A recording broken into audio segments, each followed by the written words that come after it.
안녕하세요. 제가 이번에 가지고 온 종목은 K옵션을 가지고 왔습니다. 일단 K옵션 같은 경우에 오늘 또 한번 이렇게 반응하는 모습이 보여지고 있죠. 그런데 지금 나오는 여러 가지 판세를 보면은 조금으로 끝나는 게 아니라 좀 길게 이렇게 빠질 수도 있을 것 같습니다.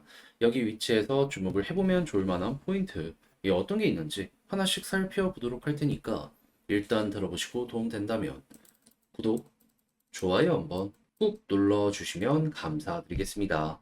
일단 가장 먼저 이 K옵션은 지금 어떠한 테마로 이 확실하게 자극을 받고 있는 상황이냐? 이 NFT 쪽을 굉장히 많이 밀었었거든요. 그러다 보니까는 이 블록체인 관련된 테마로 굉장히 많이 엮여 들어갔었습니다. 근데 최근에는 비트코인의 가격이 다시 한번 올라가는 모습이 보여지게 되다 보니까 쭉 올라갔었죠. 근데 지금은 잠잠하니까 조정이 나왔고. 근데 오늘 어떤 것 때문에 또 한번 이렇게 급등하는 모습이 보여지게 된 것이냐. 지금 이제 미국의 대선 같은 경우에는 원래 트럼프랑 바이든이었잖아요. 근데 바이든이 재선을 포기하고 이 자리를 해리스라고 하는 현재 미국의 부통령이 차지하게 될 가능성이 높다. 요 이야기가 되게 크게 올라오게 되었습니다. 아직 정당 차원에서의 확정이 안 된 상황이다 보니까 그냥 가능성이 높다. 뭐 사실상 확정이긴 한데 그래도 아직 100%는 아니니까 이렇게만 말씀을 드리겠습니다. 근데 이제 이게 왜 중요하냐라는 걸 말씀드리면 트럼프는 그 이전부터 굉장히 암호화폐 관련해서 친화적이었습니다. 근데 바이든은 이것보다 친화적이진 않았었거든요. 근데 그 후임으로 어느 정도 말이 나오고 있는 해리스 쪽에서 어떠한 일이 발생을 했다. 지금 트럼프가 참여할 것으로 알려져 있는 비트코인 24 여기에 해리스도 참여한다. 얘기 나오기 시작했습니다. 물론 지금 고려한다라는 정도인데 그런데 사람들은 민주당이 스탠스를 바꿨나? 라는 부분을 떠올릴 수밖에 없기 때문에 그에 대한 기대감이 미리미리 어느 정도 선반영이 되고 있는 상황이다. 이렇게 생각을 할 수가 있는 것이죠. 근데 만약에 여기에 실제로 와가지고 연설까지 하는데 그게 긍정적이라면 우리가 생각할 수 있는 건 뭐가 될까요? 미국 내에서 코인 투자 관련되어 있는 이 유권자의 파워가 굉장히 커진다라고도 볼 수 있기 때문에 자연스럽게 올해 있을 11월 대선까지 관련해서 이는 굉장히 중요한 쟁점으로 떠오를 수가 있을 것이고 그렇다면 이게 앞으로도 시장에 자극을 줄 수 있겠구나. 그러니까 지금 당장에도 이 부분 때문에 K옵션이 올라가고 있는데 향후 더 좋은 소식이 들려오게 되어서 더 많이 올라갈 가능성도 높아진다? 이건 이렇게 우리가 엮어서 볼 수가 있게 된다라는 겁니다. 그렇다면 이게 수정나는 모습이 보여지게 된다면 K옵션 조금만 이렇게 박스를 그리면서 올라가는 게 아니라 그냥 추세 맞춰서 이렇게 갈 수도 있겠네.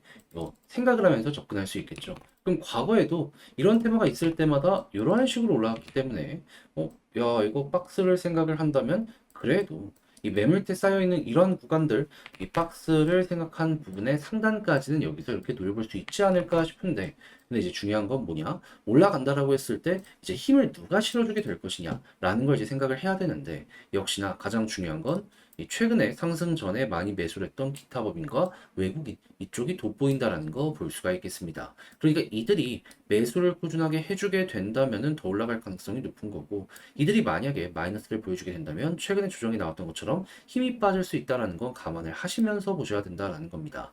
그런 상황 속에서 지금 이렇게 윗꼬리를 많이 달면서 위에 있는 저항 매물도 많이 소화를 했는데 60일선 위에서 버티는 모습도 보여주고 있잖아요. 그럼 만약에 이게 성공한다면 또 어떤 일이 발생할까요? 보통 60일선이 3개월, 그러니까 한 분기이기 때문에 핵심 추세 라인 중에 하나거든요. 여기를 중심으로 올라갈 가능성 높아지게 될 겁니다. 실제로 여기서도 딱 60일선을 중심으로 이렇게 쭉 하고 치고 가는 모습이 보여지게 되었잖아요. 여기서 반복이 될 수가 있는 거죠. 그러면 그 다음 우리 목표는 어디가 될 것이냐? 여기 241선 구간까지 1번 생각하면 되고요. 여기마저 돌파하는 모습이 보여지게 된다면 이전에도 여기를 중심으로 이렇게 갔기 때문에 가겠구나. 그랬을 때 이제 조심을 해야 되는 구간은 일단은 5,500원의 1순위, 그런 다음에는 여기 7,000원 여기 부근부터를 2순위 매물대라고 보시면 되겠습니다. 그러니까 여기가 개미가 가장 많이 물려있는 자리들이에요. 본전 오면은 일단 정리를 하고 싶어 할 거 아니에요. 그 부분에 대한 매도 압박이 나올 수가 있다라는 거죠. 근데 만약에 이것까지 빠르게 소화를 한다면 그러면 돈을 써서 소화를 했다라는 것이기 때문에 그 다음 쉬어갔다가 이렇게 올라갈 가능성도 높아지게 되겠죠. 그래서 이것도 열어두고 보시면 될 것 같습니다. 이것 역시 보는 기준은 수급이 괜찮다면 끌고 가는 거고 그게 아니라면은 여기서 일부 정리하는 식으로 해서 1단계 마무리를 지어보시면 되는 거고요. 자, 이렇게 해서 K옵션 쪽에 여러분들이 보시면 좋을 내용들이 뭐 있는지 하나씩 살펴봤는데 이걸 총정리하는 글 쓰면서 영상 마치도록 하면요. 일단 첫 번째 같은 경우에는 나오는 뉴스를 살펴보게 된다면 현재 11월까지 끌고 갈 수 있을 법한 내용이 나타나고 있다. 근데 해리스가 확정을 해야지 이게 유지가 되는 것이기 때문에 조금 더 파워풀한 힘을 원한다면은 일단 요거는 보고 대응하는 것도 괜찮은 선택지가 될 것 같아요. 설령 얘가 안 한다라고 하더라도 트럼프가 당선되면 요건 자연스럽게 올라갈 수밖에 없긴 할 겁니다.